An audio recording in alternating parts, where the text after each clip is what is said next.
The following program was made possible thanks to the generous support of our Kickstarter backers. Well, first Holmes was born, and he got fat, bald, and tired. Sup, Holmes?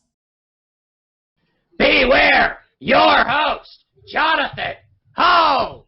Sinistar, so good to see you again. Eric, good to see you again. We first met at PAX East 2015 a few months ago. I had a beard. You put up with me because I was difficult.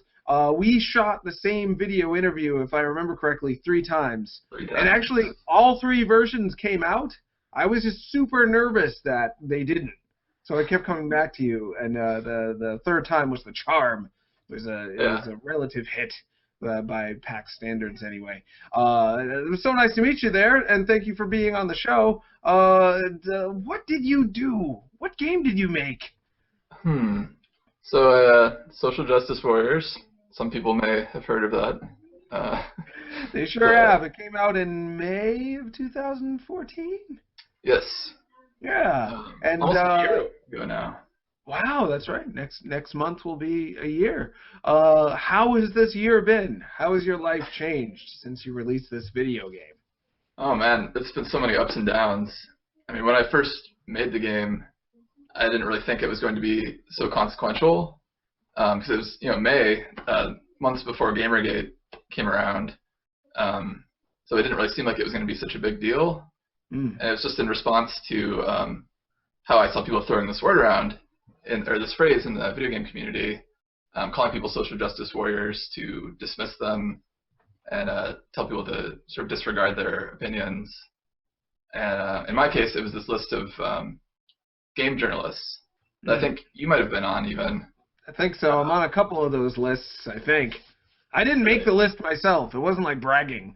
Like, I'm a warrior, guys, and like I'm secretly doing it under a different name. Somebody else made these lists, and they're kind of pre-Blockbot lists in some ways. These are lists that usually at the top say, never read this person's stuff ever, even if it's good, because they said a thing once that I didn't like, so they're against me and therefore against you. Like, these lists are trying to get people to not like us based on list form. Yeah, so you saw that list and you thought this would make a good video game?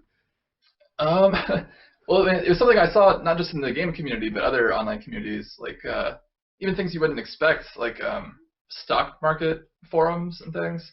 Really? There's this constant back and forth, and it's the same kind of divisions, like the liberal-conservative division, but there's a whole lot of, with the black president, there's a lot of racism involved in these discussions, and with female CEOs, there's a lot of misogyny too, and so then I saw the same kind of movement happening in video games as well, and I was just trying to break it down into these simple mechanics to make people think about it differently.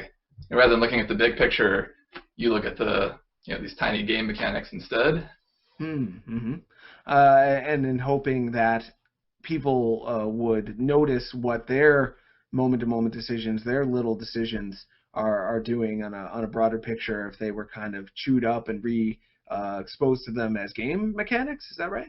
Right. So just trying to create a different perspective. So like the health bars, for instance, are your sanity and your reputation. So like sanity being a measurement of your patience, like your frustration level.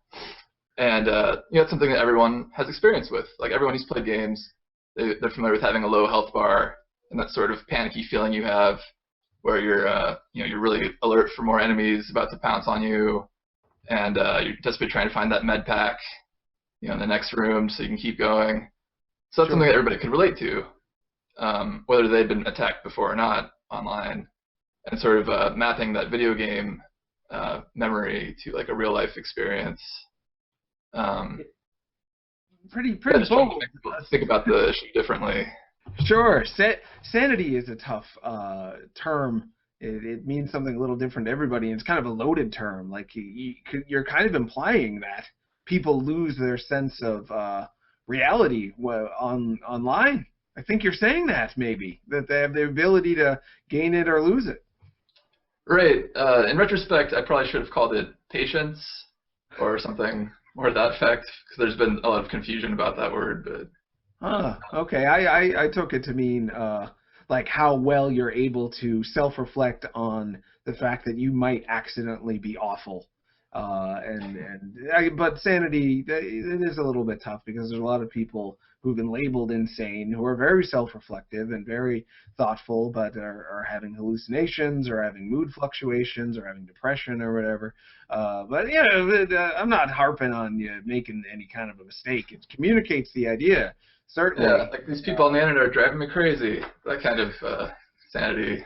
So. I so badly all of a sudden want you to star in a sitcom, or maybe not star, be like the Urkel in a sitcom. The Kramer? Yeah, how's it going today, Kramer? These people on the internet are driving me crazy. That would be a laugh track moment for me. And the other meter is reputation, and that's very interesting. What motivated you to include a reputation meter in the game? Well, I mean, just with that list we were talking about, that was an attempt to take these people and decrease their reputation by saying that they were this label social justice warrior, that they were then beneath, they were no longer worth listening to because of that. Yeah, it's so interesting.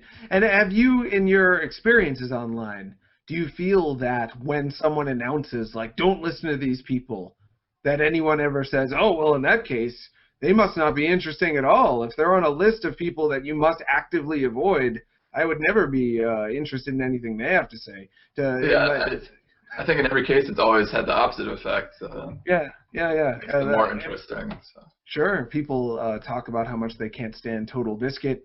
I've never watched one of his videos, actually. I bet they're interesting.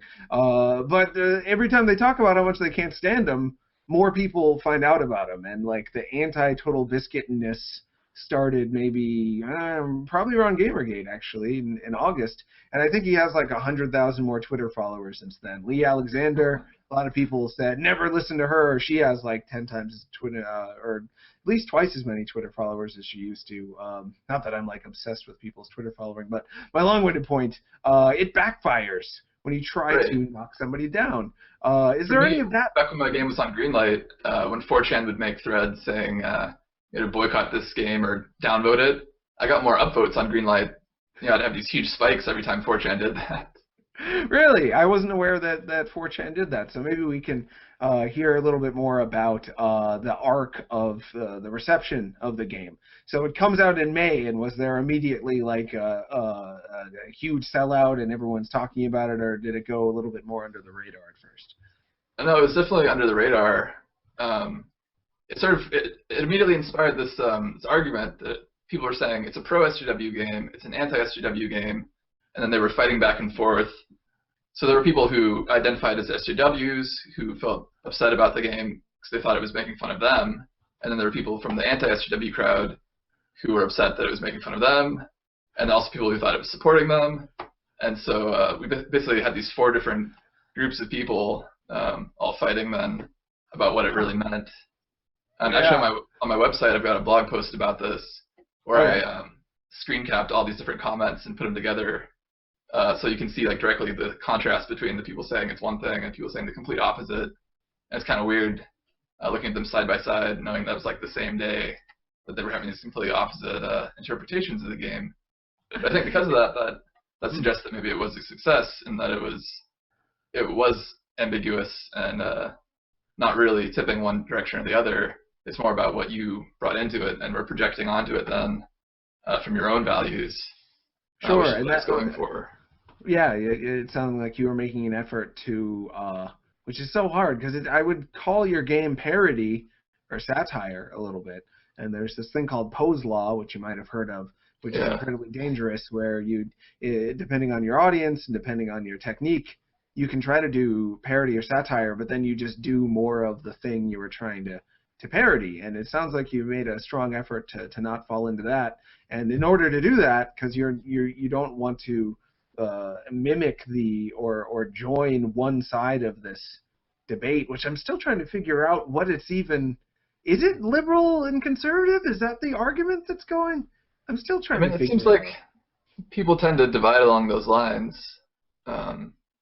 Just within humanity, those kinds of ideals are what split us. But I don't even know what those because forgive my ignorance here, but if you tell me you're a Republican, that may mean that you like don't like spending a lot of taxes, or it may mean that you think abortion should be illegal, or it might mean That that could mean anything. like when somebody tells me they're a Republican, I try to stay away from that label and ask them like specifically, well, what do you believe and not believe? But you're right. As human beings, we tend to just want to make things into binaries and be like, oh, Yeah. you're one of these, or you're the opposite, which is so rarely the case that things are that simple. And then we spend a lot of time arguing about these labels instead of arguing about, you know, the hundreds of issues that are under those labels, you know, encompassed by them. Yeah, in video games, we do that in video Yeah. games now. Like the fact that we have done it in terms of how the countries and or the world is run, sure, but the fact that this has come to pass in video games, I'm still puzzled about it. Why do you think that? Because it used to be Nintendo versus Sega or whatever. That was as close as we got to political. But now it's like actual politically charged fighting and like harming each other, swatting each other, death threatening each other, and whatnot. Why do you think it's come to this with video games at this point? I think it's just a reflection of the wider partisanship, I guess. I mean, every conflict is becoming more aggressive, I think, in the communities.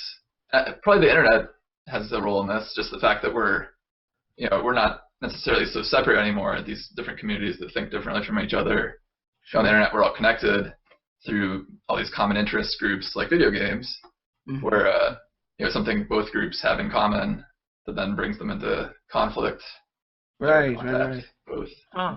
And they both groups, if you want to look at it that way, if you identify in either or of those groups, it seems like there's oftentimes a sense of entitlement of like, well, since I like video games, you should be speaking directly to me and catering to whatever my interests might be.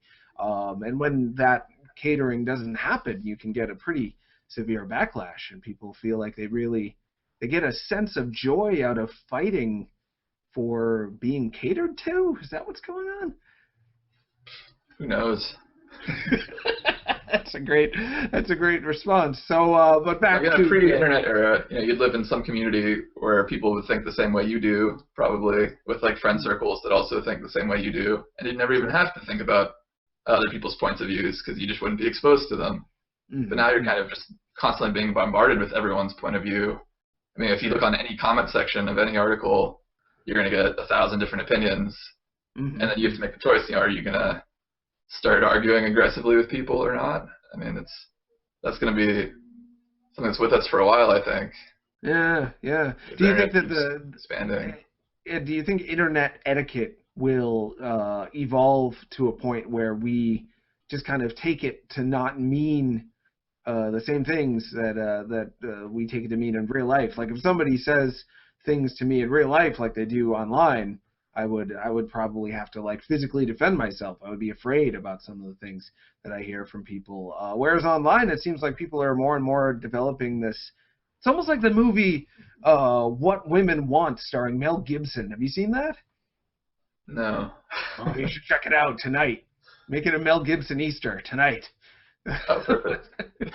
Because he loves Easter and stuff like that. He directed that Jesus movie. So Mel Gibson is in a movie called What Women Want, where he can read every woman's mind. And they'll think stuff like, God damn it, he looks ugly.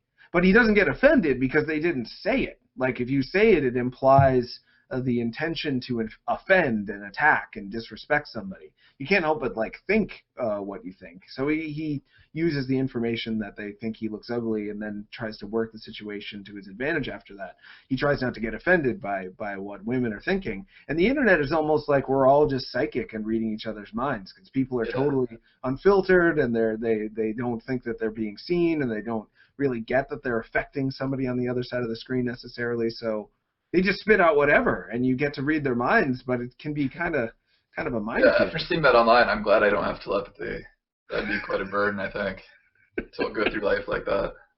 Absolutely, but at the same token, you have had to, or you've chosen to, receive all of these comments, such a variety of different responses to your game. How has that been for you how have you dealt with chewing on that and ingesting it? Like I said, there's been ups and downs. There's been some periods where I would just stop working on video games and go play FTL for like a month or two. I think I've logged like 400 hours of FTL in the last couple of years. Yeah, like in the past year since I released the game. Huh. So That's how it goes. so the reception to Social Justice Warriors, the game, has been good business for FTL. It sounds like. Yeah. I can't say enough good stuff about FTL. Yeah, it's a really cool game. Is that on consoles yet? I haven't kept track. No. It's on the iPad, I think. Oh, really? Oh, that's pretty cool. It's a good iPad game. Yeah. But it seems like for every action, there's an equal and opposite reaction. So you've gotten some negative comments and a lot of mean-spirited stuff. But you've also gotten a lot of press and a lot of like game blogs hoisting you up, and rumor has it you even won PAX South last year. Right. Yeah. January. Oh, January. Sorry, just this. Man, time flies. Yes, PAX. That was like the real turning point for me, because until then the game had been relatively unknown. Oh yeah. And then that one weekend I was at PAX South, I got interviewed by IGN. I got greenlit for Steam. I got onto the Humble store. Just got a ton of attention. So that was kind of like where I turned a corner finally with the game. So I'd actually given up on it at that point. I'd been working on a prototype for a new game, and I was all set to just go full speed with that. And then that kind of drew me back into the social justice again. But I had to get the Steam update ready, and was getting all this attention again. So. Sure.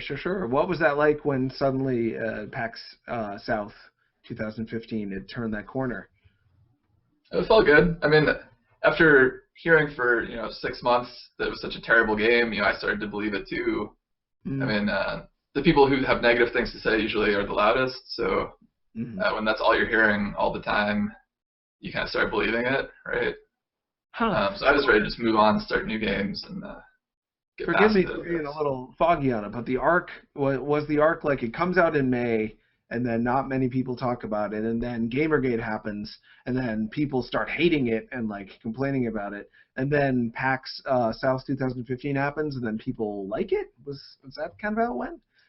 Well, the other part of it was that when I was at PAX, I had the booth there, and so I had a couple thousand people come by and play it and talk to me about it, and so I actually got to see it in action. Whereas before, I'd only hear the negative comments generally, but here I got to actually watch people playing it, see them laughing, and then afterwards they would come talk to me about it and sort of tell me like what it meant to them, and that was something I hadn't really had exposure to before.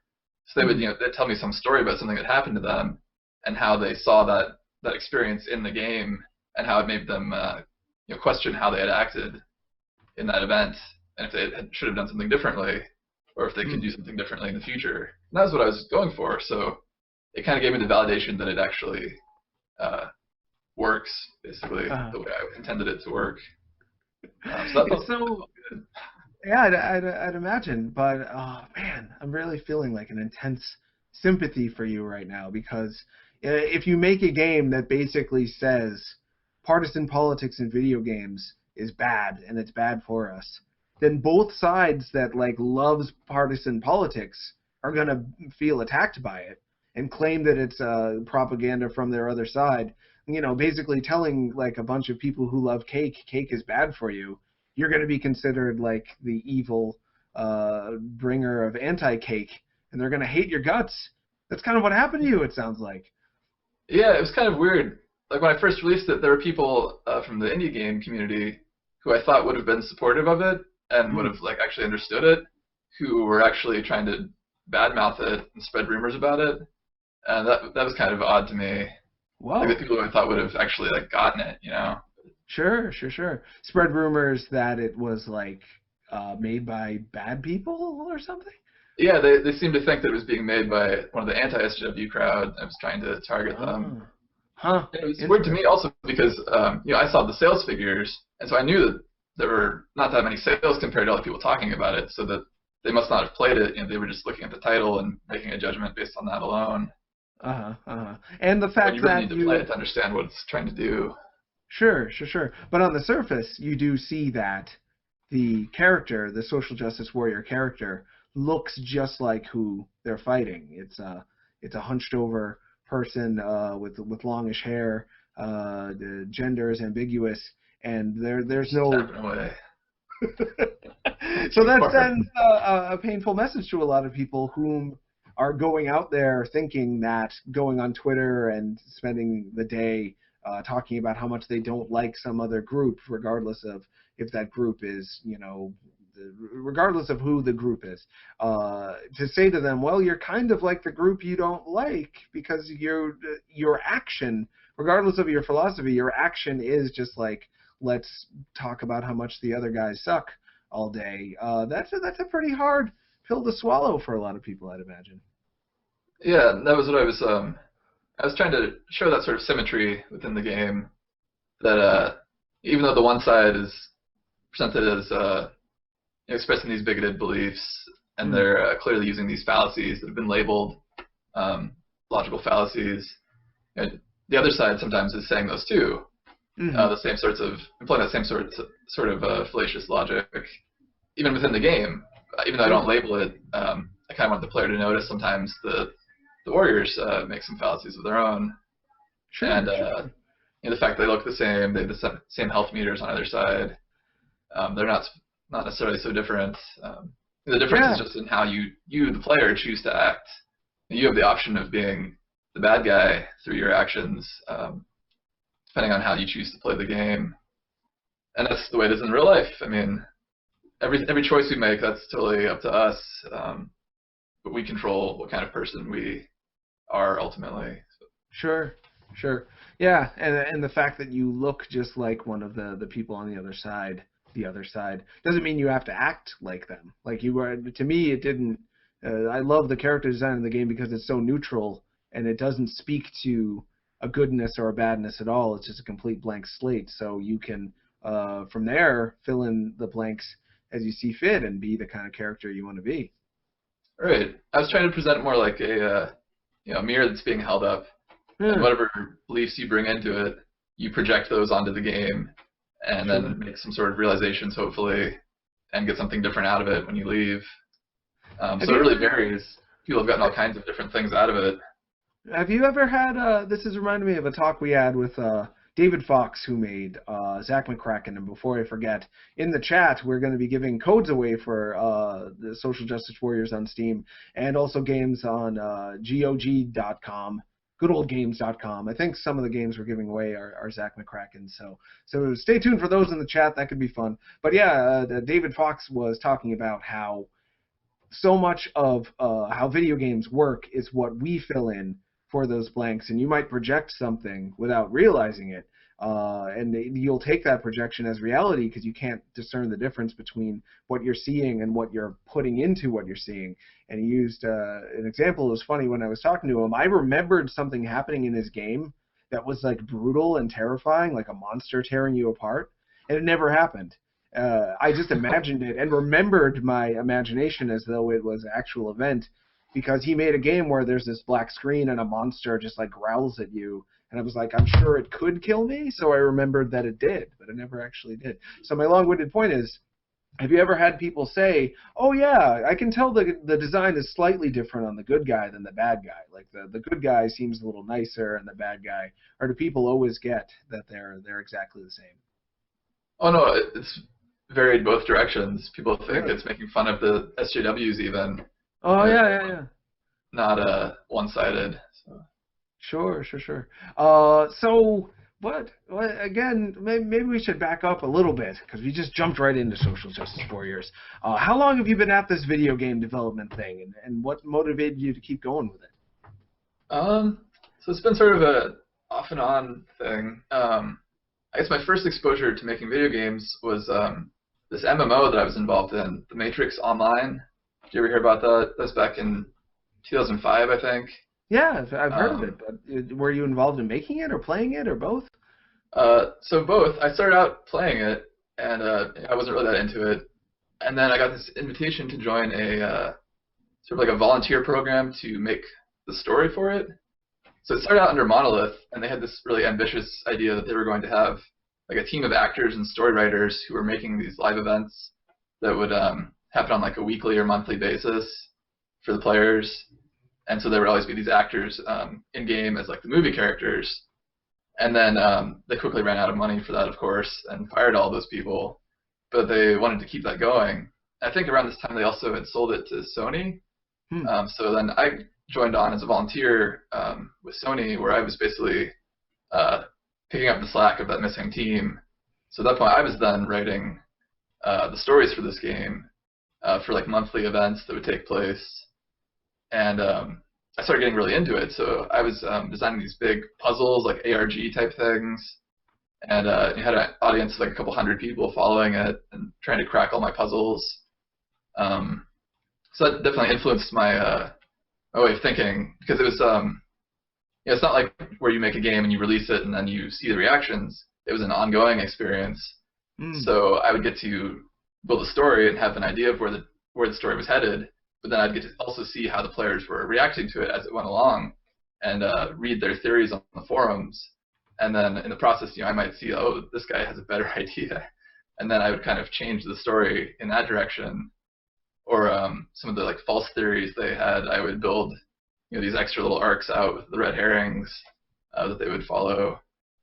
So storytelling became more of this kind of like a scripting language for influencing people's perceptions, because I had to build in, the wrong idea they would have when they first read a particular puzzle. Create these sort of pathways for them to follow through the story, where they would get something wrong and then have a realization that it was something else. And it's just these really huge puzzles. So I had a lot of fun with that. And what'd you say?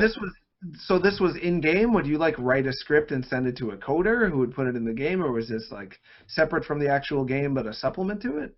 It was a mix of everything, really. So there was, at the very least, there was one event a month that I was responsible for planning in game that involved like the characters from the Matrix movies, and then I also did a handful of stuff of my own. So I would just create my own characters, and they would become important through their role, like through their association with the movie characters in these events.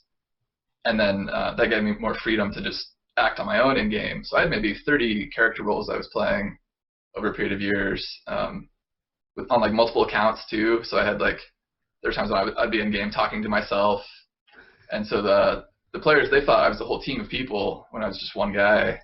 So I had this really like complex thing that I orchestrated. Wow! So you didn't actually you scripted it, but it didn't have to get coded because you performed it online. Yeah, in game, using assets that already existed in the game. Right. And the developer would help to some extent. Like I'd plan these events, and you would set like a particular date where he'd be online for like 2 hours and help me out to doing monster spawns effectively, and special unique items, that kind of stuff. And then outside of the game, I'd also make websites that tied into it, and that was the ARG aspect.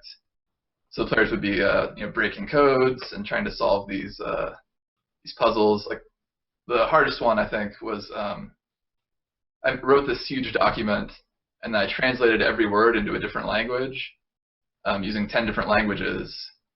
And so it was designed so there was like one component of the puzzle could be solved by a lot of people working cooperatively, whereas another aspect of the puzzle required some like a few people who would go above and beyond. They would crack it. So the communal aspect was everyone translating this document together back into English so that it could be read. But then some people realized that the 10 different languages could be 10 different digits, and that it was then a numerical sequence too, in addition to being a bunch of words. And you could take those numbers and then translate those into another document. Whoa! So but you had to do all the work up front to create the depth of these puzzles. For the friggin' Matrix, for goodness sakes. You did the Matrix being about, like, you can be a different person online, and that's actually what the game was, too.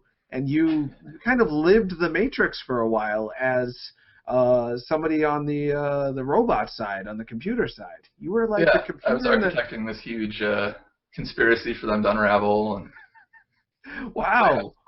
Because I got to see it happen then. I designed this months in advance with a sort of plan for how it would unfold, and then I'd have to like watch it happen then, and sometimes it wouldn't happen the way you'd expect. Sometimes they'd solve it too fast, and then they'd get ahead of things. So you really had to kind of anticipate the way people would think when they saw something, and try to get the timeline right. And this was your first exercise into game design? What? This was the first time you exercised and practiced, actively got involved with game design? Is that right? Yeah, basically. Wow. I think that was a good first approach because, like I said, it wasn't just making something and releasing it and seeing what happened. They were actually involved in it every step of the way, and I could keep tweaking my design to match their feedback. But it sounds like such a massive challenge compared to, like, most people's first game is like, I made Snake and put it on the internet or something. But you were like, oh yeah, I will actively interact with 100 people on a monthly basis and like play different characters and talk to myself and have to like take their feedback and immediately, or at least you chose to immediately integrate it into what you were doing. And I mean, it sounds like a genius form of game design school because it's all about like figuring out how speaking this in design language is going to motivate and influence the player, and then taking that feedback to then change your game design. But it sounds really hard. Did you like have a job at the same time too, or how did you keep up? So it started when I was still in high school and continued all through college. And yeah, it did really impact my studies, I think. I was trying to get a physics degree at the same time, and so I'd be doing my physics homework, and then I'd have to like go jump into the Matrix to be some crazy artificial intelligence for a couple hours, and then I'd go back to study for my physics finals. Yeah. Did that help like energize you to keep your because doing I keep hitting my keyboard doing something that's strictly ingesting like information like physics and then regurgitating it in test form, that's pretty different than a game setting where you get constant kind of feedback and interaction. Did that work for you, or did you end up like getting bad grades and being poor? No, I got bad grades. Do you think it was just because compared to what you were doing for The Matrix, a huge intellectual property, physics had a tough time keeping up with in terms of how exciting that was? Right. Yeah, I mean, clearly one of those activities was much more fun for me than the other. And my professors, of course, didn't know that I was building these huge projects on the side that was occupying my attention. And the people in the game didn't realize I was just this, like, one person building all this by himself while also trying to, like, not fail out of school.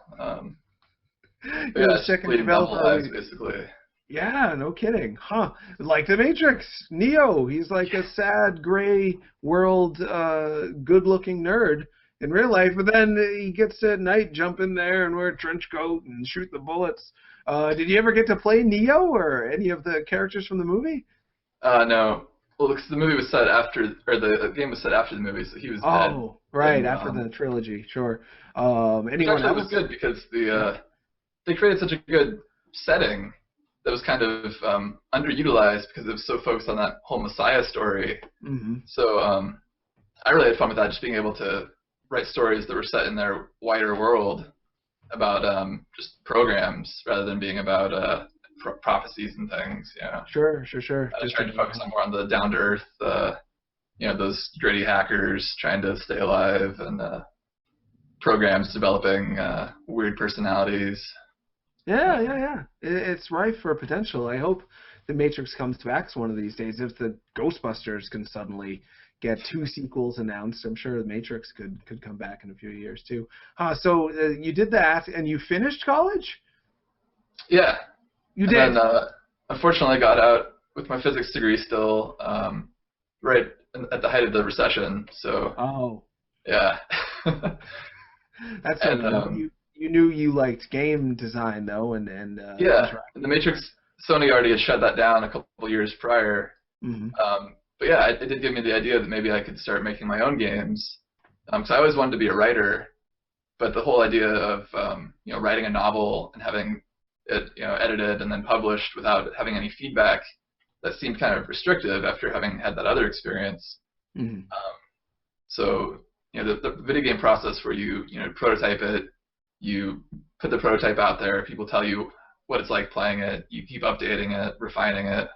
While it's not quite the same as what I had with the Matrix, it's like the next best thing. Mhm. I like it. Sure, absolutely. I think that Matrix opportunity was a really unique, singular opportunity that probably will never happen again. Yeah, But, not quite like that. That's for sure. Would you do it again if Sony was like, we're bringing the Matrix Online back, and this time we're going to pay you, but you've got to, play Lawrence Fishburne and Jada Pinkett Smith, and you've got to blah blah blah do all the stuff. Would you jump back into it again? I'd consider it. It'd be interesting for sure. Sure. Huh. So, what was your first game you designed after all of this? So let's see. During college, my roommate played a lot of Super Meat Boy. Mm-hmm. Just like a lot. He completely 100%ed the thing, which was beyond my capabilities. But after watching all that, I started making a platformer. But my ideas for video games are always sort of unusual, I guess I would say. So for me, it was a platformer where you control the angle that you jump. So in most games, you go left and right, and sometimes you have variable jump control by just holding the jump button longer.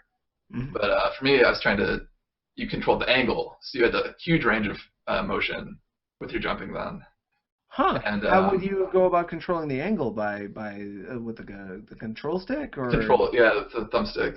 Because originally it was being designed for the Xbox Live indie games marketplace. Sure. Because that was the only way I was familiar with at the time of publishing my own games. Mm-hmm. I wasn't really involved in the PC gaming scene.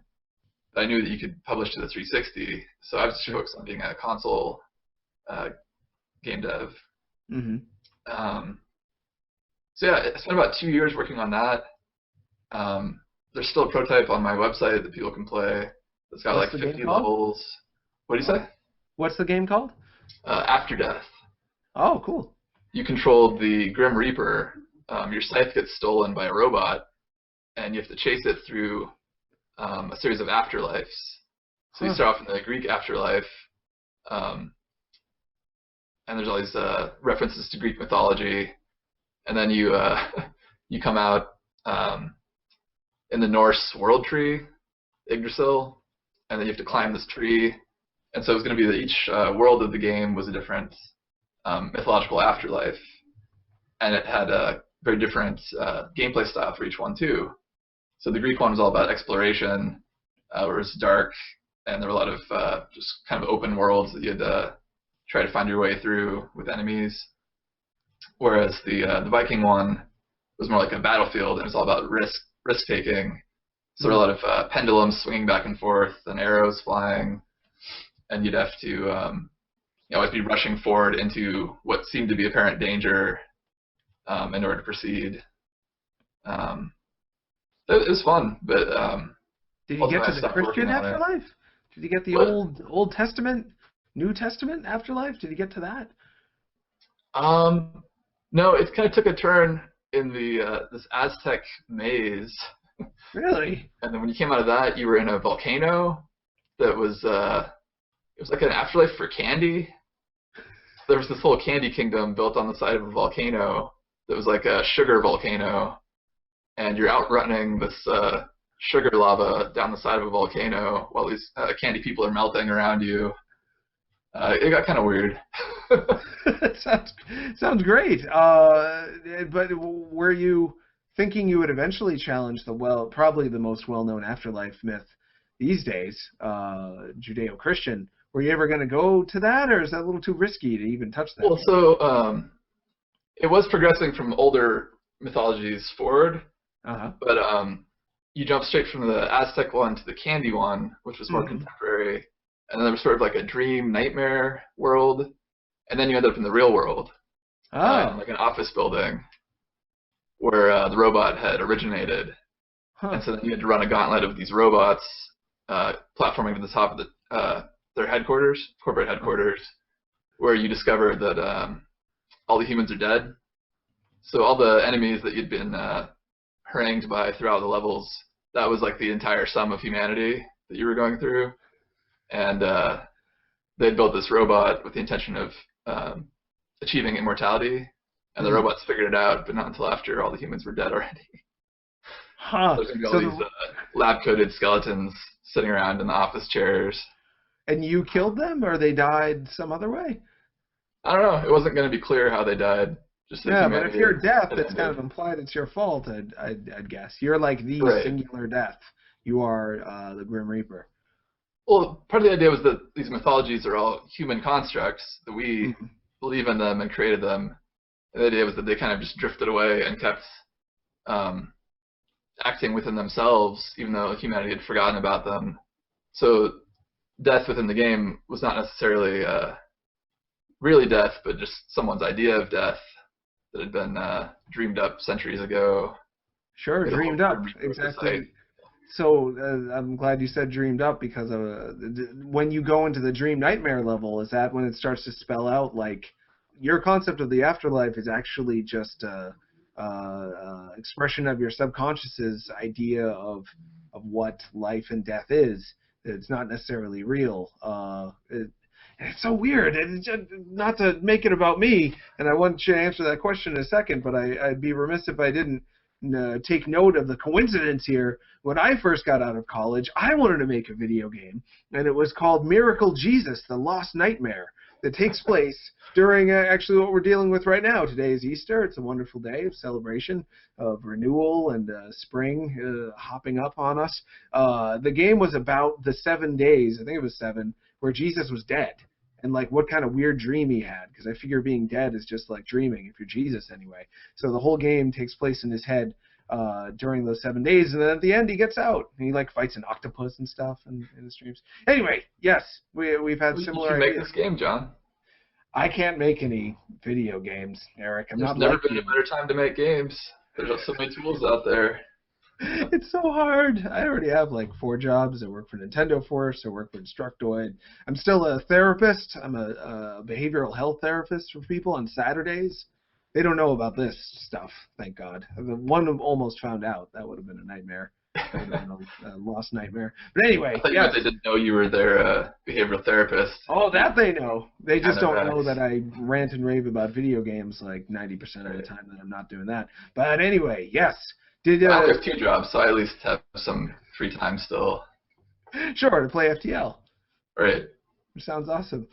So was that what you were going for with the game, saying that our concepts of religion? Because that's a pretty strong statement. Things that upset people. You talk about sports, religion, or politics, and for some reason it brings out this like fight or flight instinct in people, where the world becomes road rage and they want to destroy anybody that might get in their way or offend their particular team or what have you.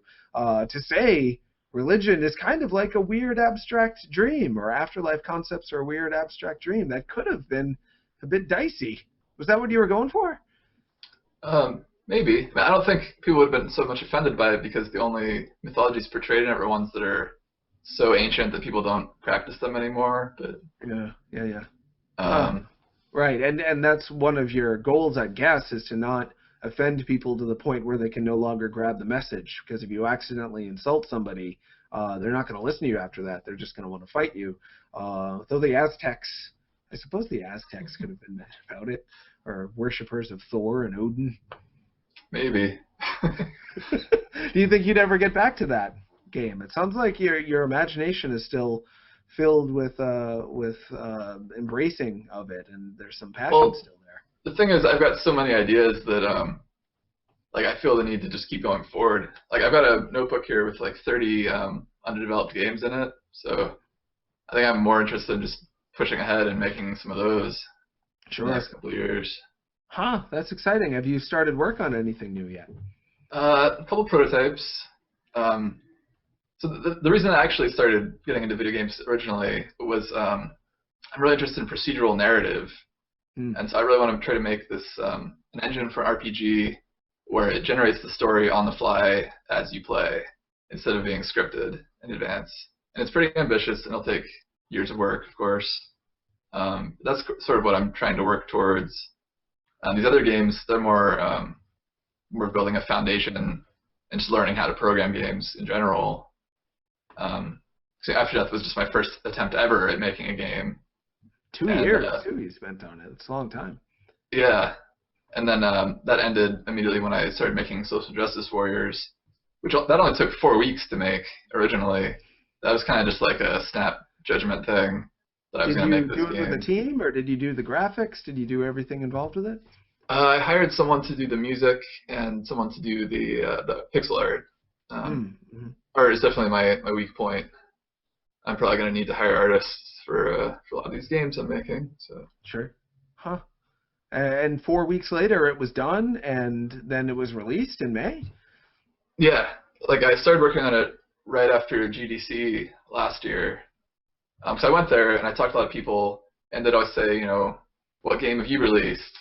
And I was like, I've got this game here, After Death, but nobody really cares about, undeveloped or unfinished prototypes so much, So I don't know, when I saw that image floating around online, it kind of was just this knee-jerk reaction to make a quick game out of it. So I see so many people who, they just make these jam games, and it gives them a little more freedom to just take an idea that's not necessarily a slam dunk, but at least they get to try it out. Sure. And I always kind of envy them because I would like to do that, to just make a bunch of little prototypes. So I've been doing that lately. I think in like November, December, when things were starting to get a little too hectic related to SJW, I started making this game called Bike Game, where you it's kind of inspired by Frogger, but it's rotated 90 degrees, and you're biking down the road, and cars are just coming in both directions. There's like no order to it, and you've got to weave through all the cars on your bike, and just try not to get killed. Can you do anything, or are you other than avoid death? You go left, you go right. You got a speed boost where you just pedal really fast. I can't help but guess, not to be overly analytical, because God forbid I would ever do that, but here you are navigating a minefield of emotions online. You can't help but like get up and think, well, what are they saying about my game today? And wondering, like, how am I going to take this attack? Or this is a compliment? Is it? And do I want this person complimenting my game? It's like emotionally, you're moving forward in time and you're constantly having to avoid peril and struggle and damage and emotional beatings. Then you made Bike Game, which is just that. Like, Frogger is, to me, the story of being a little kid in a terrible world with a family who doesn't care about him. It's just like, figure it out, kid, don't die. And that's how we often feel when we make something, put it on the internet, and then just like, I hope you don't get killed by them. I hope they don't hate us so much. You're really reading into these. You must be a games writer. Or just a goofball. Yeah. That game, it was inspired by real life, but not in the way you think. I've been bike commuting to work for like 5 years now. Oh, yeah? And so it's actually inspired by my real life near-death experiences on the bike, just with cars. Oh, no. You've had real-life near-death experiences? Yeah, like a lot. People are terrible drivers. They are. Why do you keep doing it? I don't want you to die. That's fun. You could say the same thing about making games in a relatively hostile environment some of the time. Like, why do you keep doing it? It hurts. It's fun. And it is fun. Yeah, it's true. Yeah, absolutely. Huh. So, where was I in there? There's so much I wanted to get to. Video games.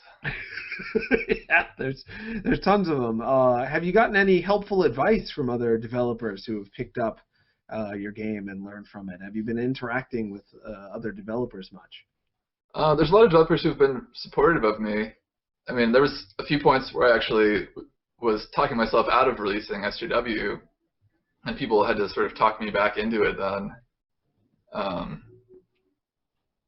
And then since then, I haven't really gotten a lot of like design feedback from people, but I kind of wish that they would give me feedback, just so I could learn from people. But, Sure. I sort of people have know. been supportive. So. No, it's good to hear. That's good to hear. What are I don't, and if you don't want to talk about it, that's okay. But I can't help but be curious about what are some of the most frequent attacks that you've gotten about your game. Are they attacks towards you? Like people saying that because of your face shape that your game must be bad, or people say, well, it's not a real game because all you do is like think and talk, or that sort of Yeah, thing. not a real game is the most common one probably. Yeah. Um, People just saying I hear a lot. It's the same 4 lines of dialogue. There's 1,600 lines of dialogue in there now, like way more than a real internet argument. 1,600. And you wrote each line yourself. Yeah, over the course of the past year. I mean, I've updated it 3 times now. Wow. I think when it started, it only had a couple hundred, and it was only $1 then, so I didn't really feel like people were losing a lot Sure. for that value. I was even underpriced back then. Yeah. But every time I update it, I try to add a sizable chunk of new content. I've commissioned my artist to make new art 3 times now. Because it's not just the 2 characters for people who haven't played it. There's also these classes, social justice bard, social justice paladin, that appear on screen as well. Right. Yeah, there's definitely more to it. How do you take it when people say this isn't a game? How does that? What does It's that their make you opinion. think? I Yeah. encourage everyone to have opinions. Sure. And hopefully Sure. back them up with logic too. Yeah. But I mean, I'm not gonna fault them for having an opinion that I disagree with. Yeah, of course. You wouldn't want to because that wouldn't get you anywhere. You'd just be falling into the Yeah. same combative. I don't even thinking. bother arguing with them. Yeah. Yeah. Is it ever helpful to hear because to me, there's tons of weird classism in video games. Video games, sadly, have been developed as this kind of underdog social class. The term gamer, to me, is just a modification of the term nerd. For a lot of people, it was like, let's take back nerd and make it cool. Let's make it something that's active, like I'm actively doing something, gaming, but you're not. You're sitting there moving your thumbs, looking at a screen, but your mind is active. But so is a nerd's mind. But it kind of, to me, it's actually tying back to something you were saying earlier, in that there's this kind of weird attack on people that we can't help but be jealous of, but we knock them down by giving them a label that seems negative, like social justice warrior, for instance. But like, if you're fighting for social justice, you might actually be kind of a nice, compassionate person. But there's this like urge to diffuse people that we feel like have taken a social high ground from us by saying that they're actively doing something to improve the world. Well, let's turn that around and make fun of them for it. And that's what a nerd kind of is too. It's like, I'm really smart. No, you're not. You're a nerd. What's a nerd mean? Someone who's smart, but, not cool, I guess, because smart is bad. Like, to me, when somebody says, well, that's not really a game, it's a way of them saying, well, this thing that you put up on a pedestal as like being good because you made it, you clearly think it's good. Well, I'm going to say it's not good. I'm going to grab it and trash it and say it's not worthy of being called a game, which is really a destructive, unproductive way of looking at things. Like, how are you going to properly analyze a game if you say, well, it's not even a game, it's just words and thinking? So that's something I can say. It's like what we were saying earlier about just how people try to reduce these really big, complex issues down to a single label. Like people would ask me, because I made this game, they'd ask me, what's my view on Gamergate? And it's just a single word. It can mean a lot of different things to a lot of different people. Sure. And they're asking me that really vague, ambiguous question instead of asking me about my views on any specific issue where I might actually have a viewpoint. Because I guess maybe they were trying to figure out, are you a Gamergate or are you not a Gamergate? Yeah, and it's just to create, a screenshot to call me out on later, Sure. What a puzzle. Gamergate, from what I know, was not a group. It was like Watergate. It was like a thing that happened that people decided meant something. Right. An actor who was in Firefly once said that somebody might have had sex with people and therefore video game journalism. I don't know, something like that. But that's not. I have an opinion on a hashtag, really. I mean, it's a hashtag. Yeah, it is a way to signal boost something you say. So if I go on Twitter right now and say, man, Easter candy is friggin' delicious, Gamergate, come at me, bro. What, you don't like Easter candy? Let's fight about it. I could define that's what Gamergate is now. It's about, little Reese's peanut butter eggs, which are delicious, actually. Have you had any of those? today? No. Ah, I wish you were here with me now. I would give you I actually some. didn't know it was Easter until we started doing this. So I totally forgot too. I used to celebrate it. Like it used to be like my favorite holiday, but I've been so busy with the video game journalism and things like that. yeah, I spend all major holidays just making video games now. So. I don't know if So, I you can know, that. that's a real transcendence. You've gone beyond the tradition and have embraced your own lifestyle, making video games now, huh? Pretty Yeah, awesome. the only holidays that I celebrate now are release dates. Oh, well, I'm excited to see what the next thing you make is. But before I move to that, geez, we've got some time left. We're doing all right. Before the show started, we talked about how the new host for the Daily Show, I can't remember his name, sadly. Shows how much I think about these things, think about TV. Not very much.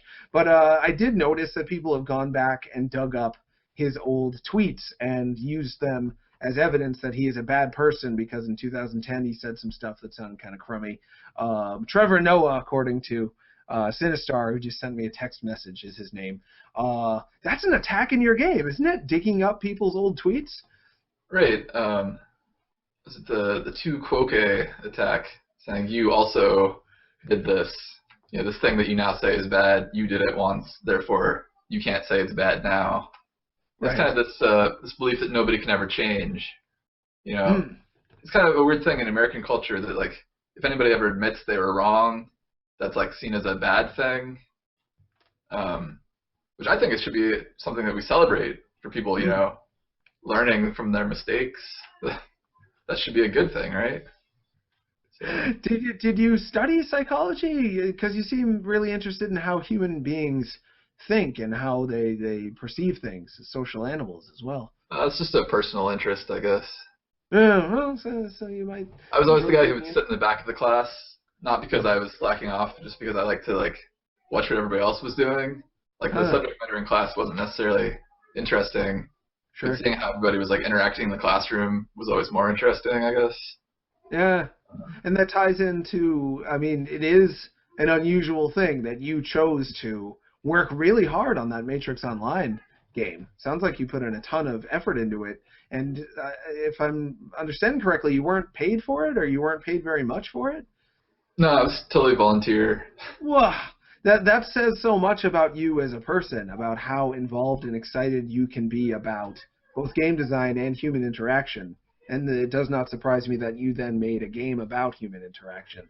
Right. And that makes me all the more excited about what you're going to do next. And I mean, wonder... That Online thing was really kind of like a psychology experiment a lot of the time, too. Big Just, time. How people reacted. Yeah, And since yeah. it would be hundreds of people, like they're all split into these different factions, I had to sort of anticipate many different reactions and how that would lead to them interacting with each other as well. Sure, a psychological and a sociological experiment about Yeah, if I trigger... so that experience definitely helped for this game I just released, too, I think. Yeah. There's the same sort of effect there, where, you know, different factions of people, how are they going to react to it? What are they going to get out of it? Yeah, absolutely. And I mean, I'd have to guess that would also help you to grow something of a thick skin to have to figure out pretty early on that what people do online doesn't necessarily reflect how they really feel about you. You become an abstract entity to them in the Matrix, and also when you decide to become a social justice warrior and spend, I mean, I don't know if you've seen these Twitter accounts. There's some people who literally their entire timeline every 5 minutes is like, look what so-and-so said about something. Yeah. And I don't know when they work or sleep because it's like nonstop. They're only I've had to like really study a lot of those Twitter accounts as research for the game. You know? Yeah, you integrated some of for those these ideas. people. And some of that, if I remember correctly, is actually in the game. Like you reappropriated some actual tweets. Yeah, a lot of the stuff in the game is inspired by real things people say. 'Cause that's the point, was to try to make people consider these things that they're actually saying. It's not about creating straw man arguments. Yeah, It's about actually making people reflect on real arguments that are being made. So friggin' hard. Because, again, when you're speaking to people, like, don't be a jerk is kind of the message of your game. If you're saying that to a jerk or someone who's in the mindset that is making them act like a jerk, they're going to respond to you like a jerk and just be mad at you for giving them feedback. Right. Really, really difficult to get that idea across without being combative. But I You personally made a comment about thick skin earlier. Mm. And it was another thing that reminded me of the Matrix, the time I spent there, because one of the conditions of being in this group was that I had to be completely anonymous, so I couldn't be getting credit for any of the work I was doing. And it also meant that I couldn't ever respond to any of the things people said about it. So if people were on the forums bad-mouthing me indirectly by attacking the work, I wasn't allowed to say anything, or else I would lose the opportunity to do it. So I think that also ended up being good practice for future game dev, in just not engaging with people who are being rude about your creation. Sure. Something that many game devs probably could benefit from learning early on. Yeah, I personally I have mixed feelings about it as strictly as a bystander, because sometimes when a game developer mixes it up with their audience, some really interesting, insightful stuff comes out of it, but also some ugly, destructive stuff depending on how they go about it. So engaging, for me, can be an interesting thing to witness, but the actual game developers, sometimes I just feel terrible for them, because they're obviously so miserable engaging and fighting with their players, and it doesn't get them anywhere. They end up shooting themselves in the foot a lot of the time. So as a developer, you make something usually with one idea in mind, that when you make it, it's going to be interpreted in a certain way.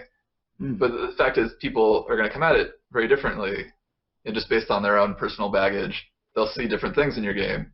So as a developer, to tell somebody that their interpretation of your game is wrong, I think is not the right approach, because there isn't really just one interpretation of your game. Right. That's something I think more people should recognize, more developers, I mean.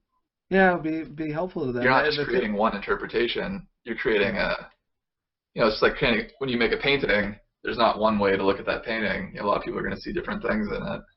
Sure. Or a novel, same deal. Right. But on one end, I respect their passion, that they're so excited to communicate whatever idea they have, that when people don't get it, they're like, "Oh, what's wrong with you?" That speaks to how much they care about it. But at the same time, I don't know if that's the place where the passion's going to help them. But related to this point, you can't control how people are going to interpret your work, and you also can't control what you're going to get known for, what your most popular thing is going to be. Would you have expected that social justice warriors would be the thing that you're you are the social justice warriors guy now to a lot of people? Would you have asked for that? I think so, yeah. When people think of they probably don't think of After Death. Like you said, It's not done yet. They don't think of Matrix Online, because a lot of that was anonymous. For now, anyway, you are the guy who made Social Justice Warriors. Is that a good thing? I'm okay with it, but like I said, I got a bunch of other games coming up that I think I'll be known as a different guy very shortly anyway. But it's possible. I've said that. I have made a thing that I thought, it's an okay thing. I used to do a podcast with this guy, Conrad Zimmerman, a very nice guy, and Jim Sterling, who's now making big money on Patreon. Is he on Patreon? One of those ways of making money things. We did a podcast together that to me was just talking to friends for an hour and a half. It was the only work I needed to do was get there on time. And I didn't even do that half the time because I was coming home from a day job. And this is still the thing people talk to me about. I've made cartoon shows. I've done 8 YouTube series. I've reviewed tons of big games. I'm the editor-in-chief of Destructoid. People are like, "Hey, when's Podtoid coming back?" Every day. Whether I like it or not, that's the thing I did that resonated deeply with people. So for you, how do you think it'll be? I guess it's just guessing. It's trying to predict the future. But if it turns out that even though you're going to make some great games, what if you remain known as the social justice warrior guy? Will that be okay? Sure. Yeah. Good answer. One word answer. Yeah. You're ready to. As soon as I released the game, it was done. There was no going back at that point. Sure. And I was okay with that. So. Mm-hmm. I mean, like I said, I released it last May. I had no idea all the stuff that was going to happen afterward. And definitely the things that have happened have given me sort of a greater sense of responsibility, I guess. I mean, I wasn't planning on supporting or updating the game at all originally. It was just going to be a 4-week project. It was on sale for $1. I didn't really think anybody was even going to play it, really.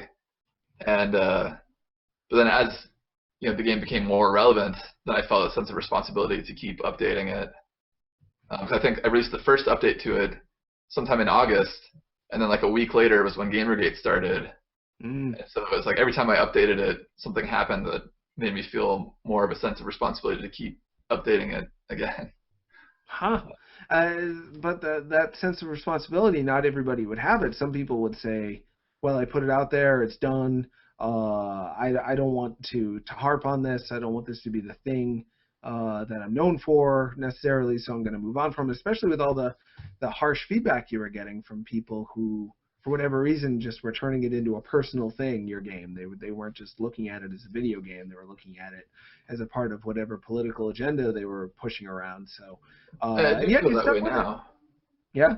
I feel like I finally got to the point where I feel like it says what it needs to say. The message is polished. And also just because, I've gone to PAX South and PAX East, and I've gotten to watch, a couple thousand people play. And so I feel like it does have the right message now, that they're getting things out of it. Like there was someone who was playing, and their reputation was really high. And so in the game, you always have this attack option to kind of lash out at people, and it costs them your reputation every time, but it's way more effective. And so she said to me, she pointed out that she could do that like freely, and it just made the game way easier.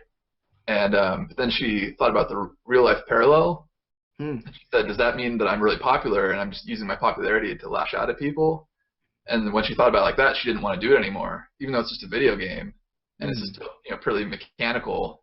That affected her gameplay tactics, just because she didn't want to be that person.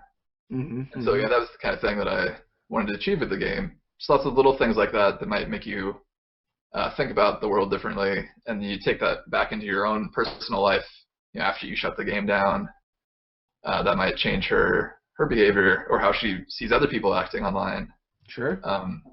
So yeah, I feel like the game, the fact that it can do things like that, it's good now. I can leave it, release it off into the world and let it be.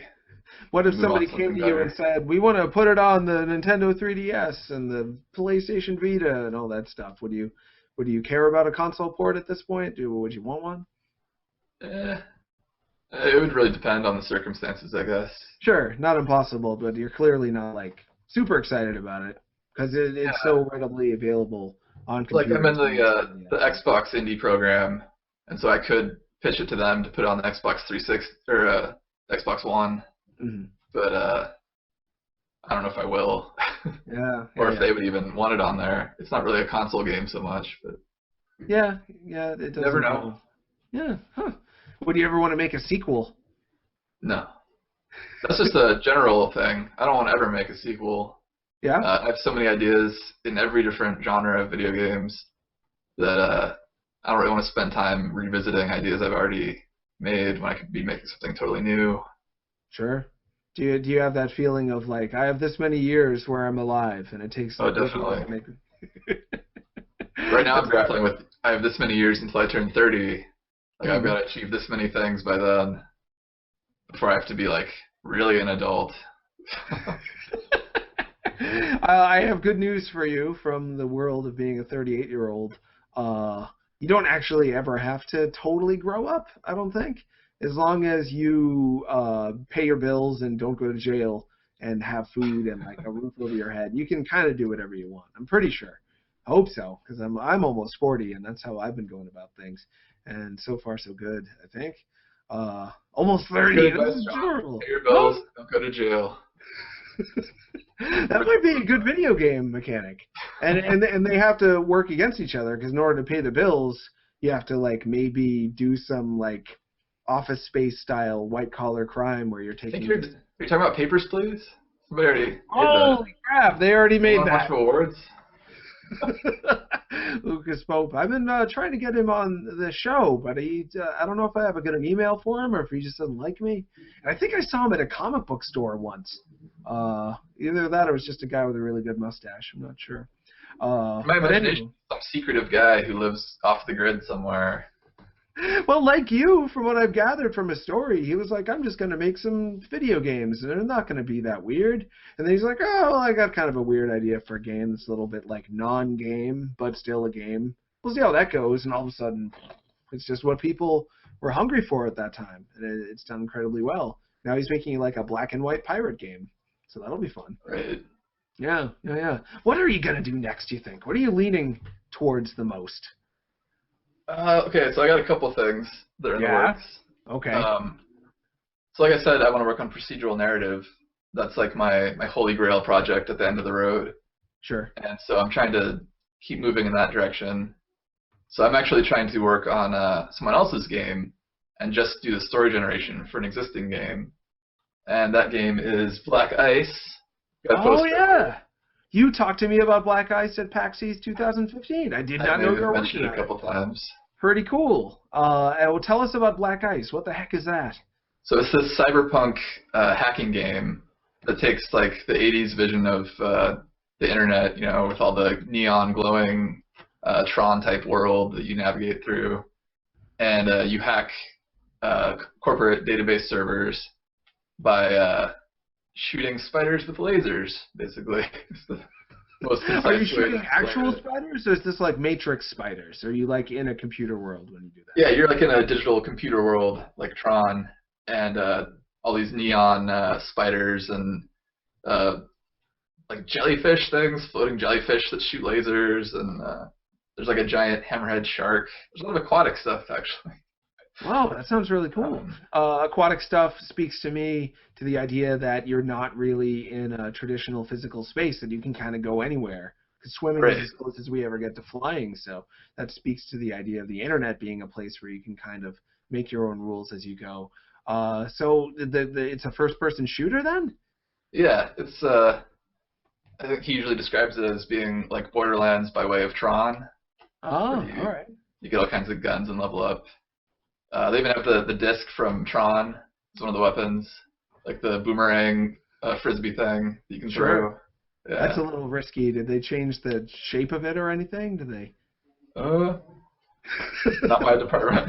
'Cause Disney's pretty. You don't mess with Disney when it comes to copyright. They'll stomp right down on you. But it would be pretty easy to take the Tron disc and just like add some Krull spikes on it or something, because no one cares about Krull anymore, and totally get away with it. Have you seen Krull? That came out when you were like negative 10 years old, I think. I don't think so. It's got Liam Neeson just like in the background being like, "Go for it, Krull, survive." And it's just a guy who throws a giant throwing star at people, and there's a big spider. Check it out. It's All right. yeah. That's I'll put it on the research list. Krull. It's not that good. It's like Games research. 2 out of 5 stars movie. So you're working on the story generation for Black Ice, and you want to do procedurally generated stories, or are you going to try to integrate some of that into Black Ice? Or are you going to take the leap on that? So we're trying to work towards some world building type stuff, giving a sense that this world behind this virtual world is a real place with corporations that are affecting people's lives. It's set in a future beyond our present, where the corporations have amassed even more power than they have now, and it should be interesting to try to generate stories in that world, especially since it's sort of close to the Matrix. Similar themes there. I was going to say, it reminds me and of After Death as well, where it's like there's these abstract ideas, but behind it all, there's robots who have been kind of screwing with all of us. Does that speak to your world beliefs as well? Do you feel like there's this kind of antagonism between the cold, hard, emotional, inorganic, and human beings, and the soft, fleshy animals we are? It's kind of funny you mentioned that, because I've always felt more of a kinship with robots than humans, I guess. I relate more to robots. And actually, that was where I first learned to program. I got a job making robots. I was programming and building these like prototype military robots. And I just learned to program while doing that. Because they basically said, here, we've got these robots. Would you like to program that? So, and you were paid for that. Weird opportunities in my life. You've spent a lot of time with with robots. Were you paid for this job, and they were actual military robots, like drones or like spiders, or both? Yeah, I started out as an intern when I was in high school still. So it was actually the same year that I started doing the Matrix stuff. I also started doing this. It was a weird transformative time in my life. Yeah. But, Learning the I did that power for of. years. Yeah. Huh. It's It can't seem like a coincidence. It can't be a coincidence from where I stand. And now I'm thinking about you as Tom Selleck in the movie Runaway. Have you seen that? That's a movie Where'd that come where the bass player for Kiss, his name is Gene Simmons, and he loves robot spiders. They're like his favorite. So he's constantly sending them out to like screw with people. And a super cop, Tom Selleck from Magnum PI, is like occasionally fighting them and shooting them and stuff. Another one for your list. That Okay. one's one out of 5 stars if you're. But now you have to watch it. It's your job. Okay. So what do you think it is about programming robots being a cold observer to all this hot human interaction and trying to master it through sitting in the back of the class and seeing what everyone else is doing? What is it about that clicks with you? I don't know. I mean, I think I always felt more robotic in my approach to life, or like I see my life as a function that needs to be optimized. Mm-hmm. And so I'm always trying to master skills and then just move on, forget about them, learn something new. Just like assimilate a lot of data. That's kind of how I feel like my daily life is. Sure. Just, reading all these comments online and trying to make sense of them, like sort them into patterns of behavior. Because you see the same people saying the same things over and over, or I mean, different people saying the same things. Mm-hmm. Start to get these patterns that emerge, and that's actually something I'm trying to do with the procedural narrative that I mentioned. Is actually I'm trying to build emotional NPCs.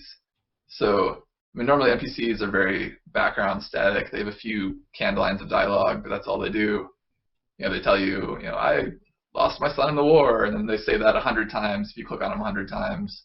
Mm-hmm. And I'm trying to come up with a way to give them actual goals and emotional behaviors based on things in their past. So they might actually remember that you did something to them in the game world, and that'll stay with them, forever. Whoa. And that'll color their reactions to you. So this game idea that I eventually want to make, this Holy Grail project I mentioned, there would be no scripted story, and you might just start with no objectives at all and start interacting with NPCs, and a story would kind of grow out of that interaction with them. So if you're going down the street and selling your items at the same shopkeeper over and over, the game would decide that you have an emotional connection to that NPC, and then build a story around that NPC then. Because then that person would have meaning to you potentially. Huh. Whereas most games they actually explicitly tell you this person is your friend and you have to go save them or you have to take care of them or lead them on escort missions. Worst case scenario. Yeah. And you usually don't care about that NPC other than the fact that the game has told you that you should care about them. Mm-hmm.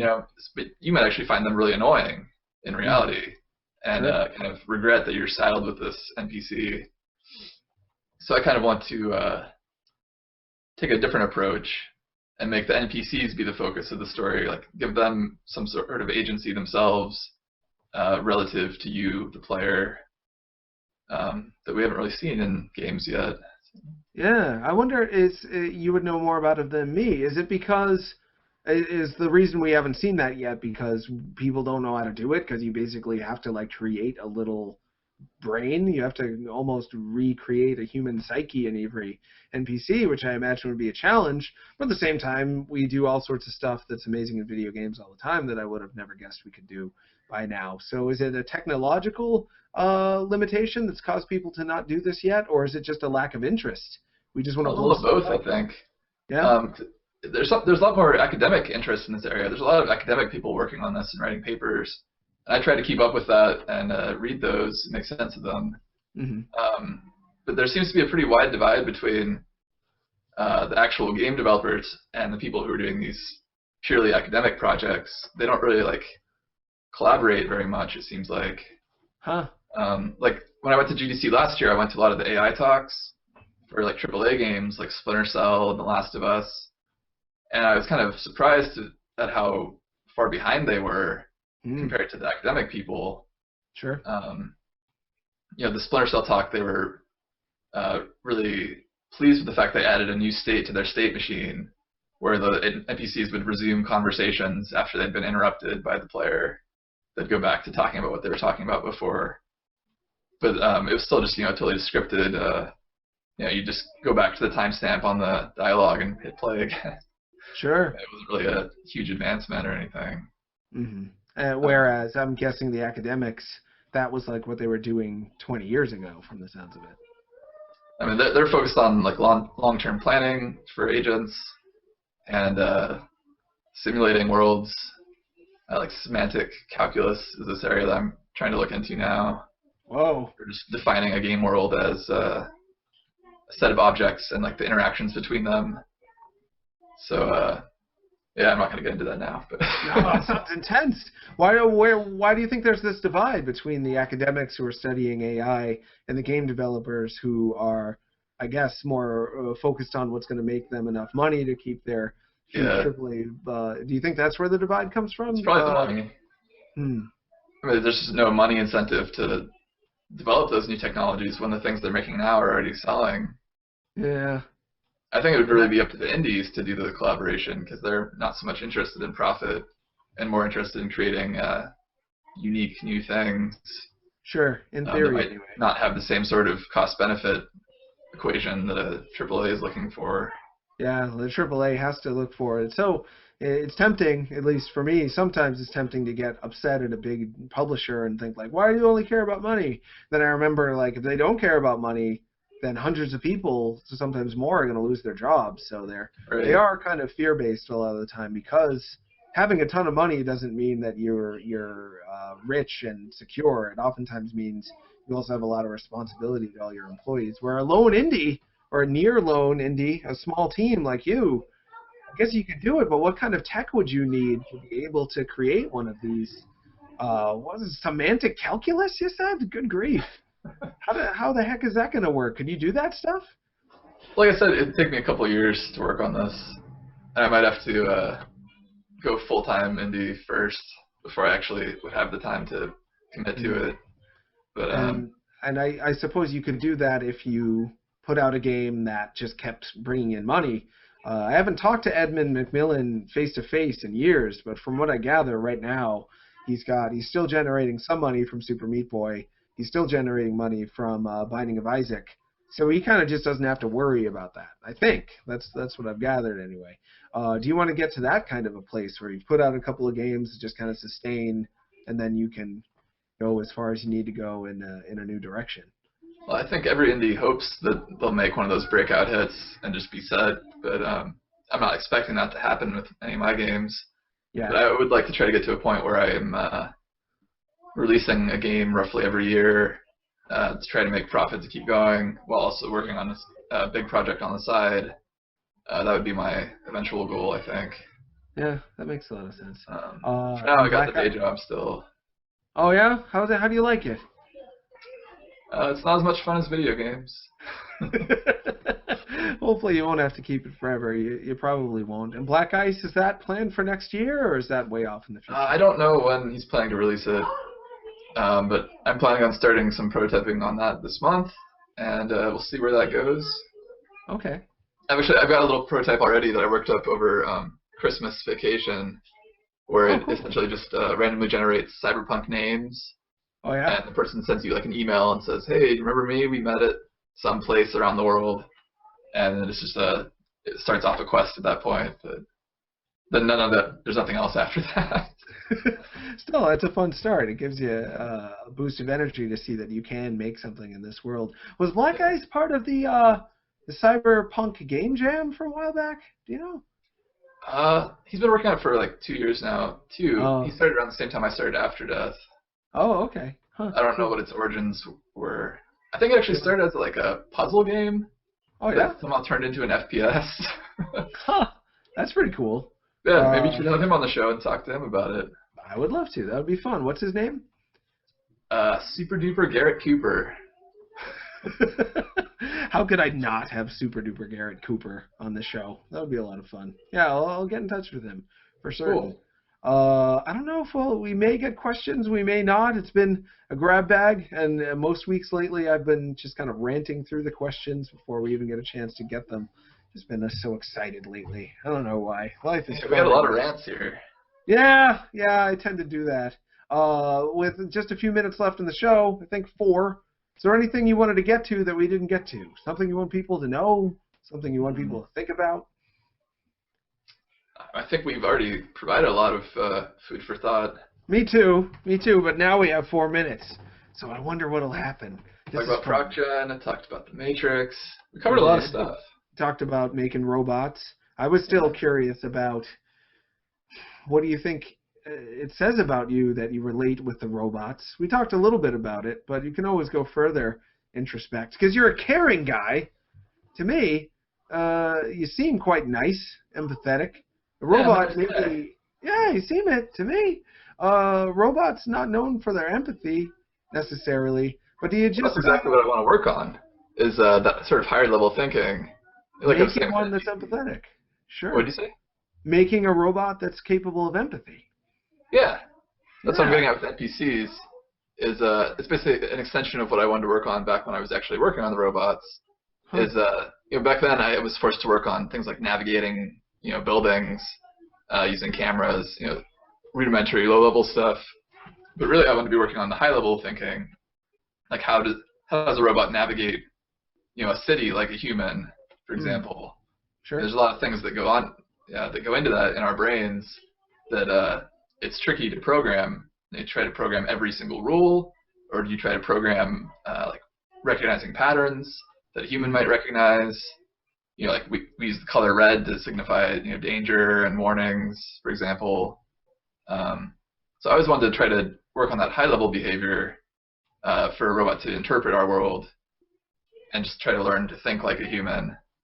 And so video games are now giving me sort of a platform to do that, I think, and sort of continue those lines of thought.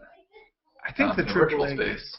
Absolutely. I feel like there's a lot of money in it too, because gosh darn it, people want to interact with something that feels alive. I've talked about Minecraft and Spelunky a billion times, but the fact that those worlds feel real because you can't see right at the forefront, oh, this is the path I'm supposed to follow. This is the NPC I'm supposed to care about. And you were saying before about NPCs, I wanted to know if you resented in a game when it's so transparent, like you're supposed to care about the president's daughter, so care about her. Does that make you care about her even less than you would have if it weren't so forced down your throat? I don't know. I mean, the interesting thing about it is that we, like what we were talking about earlier about SJW, is we project our own thoughts onto the games. Mm-hmm. So in a lot of academic people, they're trying to recreate the human brain, like create a simulation of actually how the brain works. But I think that you can do away with a lot of that and just fake it, create something that sort of resembles a human, but the code doesn't work at all like a human brain. But as long as what's on the surface that the player interacts with appears human, they will project emotions onto it and see it as a person.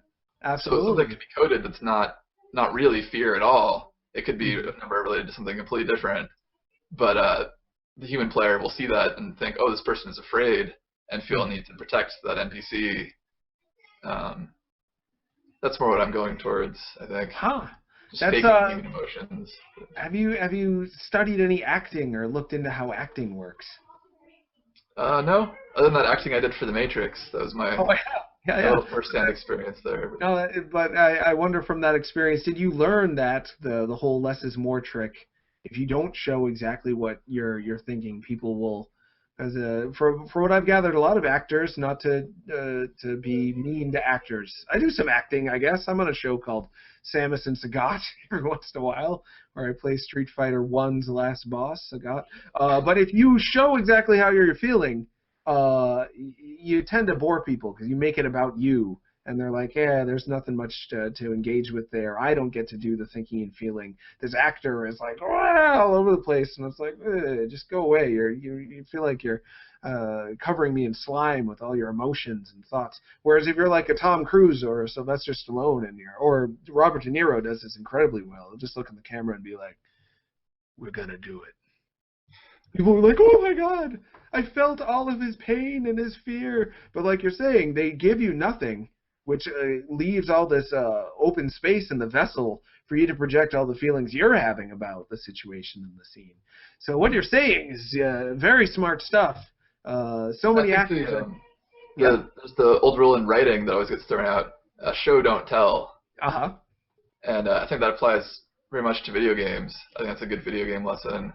Absolutely. You don't have your characters talk about how they're feeling. You want to demonstrate it through their actions and their behavior, rather than having them just say, I'm sad. Sure. It's it's another thing that David Fox, creator of Zach McCracken, said on the show. You're probably not a huge fan of this show. Most people are not.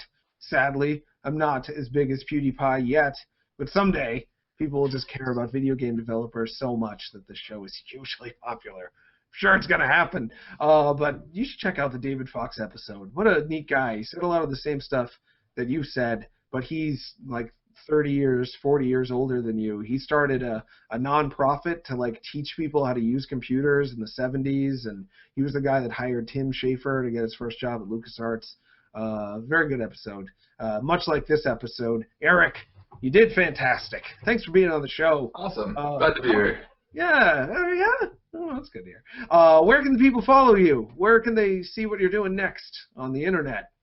Well, I'm on my website, nonodecimal.com. I'm on Twitter, nonodecimal. It's pretty standard, nonodecimal everything. So that's how you can find me. Where did that name come from?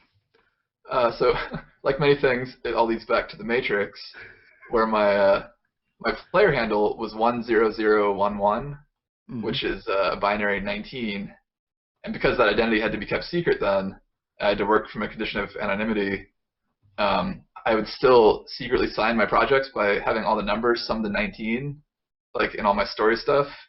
That was like my little signature that I'd hide in there. And so that followed forward then into the foundation of my company, because nonodecimal means base 19 then. Whoa, man, you are a puzzle writing, empathetic robot man. 100%. Yeah, proving it by living. As for me, I'm at Tronnuts on Twitter. You can follow me to hear about the things I'm doing. You can watch this show later on YouTube, youtube.com/SupHolmesShow. You can listen to it on Libsyn and iTunes. It's fun to listen to. That's where people like it the most while they're jogging or eating dinner and ignoring their family. They just put on those headphones and listen to people like you. And more power to them. Thank you for listening, everybody. And I think that's about it. All right. Thanks so much, everyone. Goodbye. Happy Easter. Goodbye.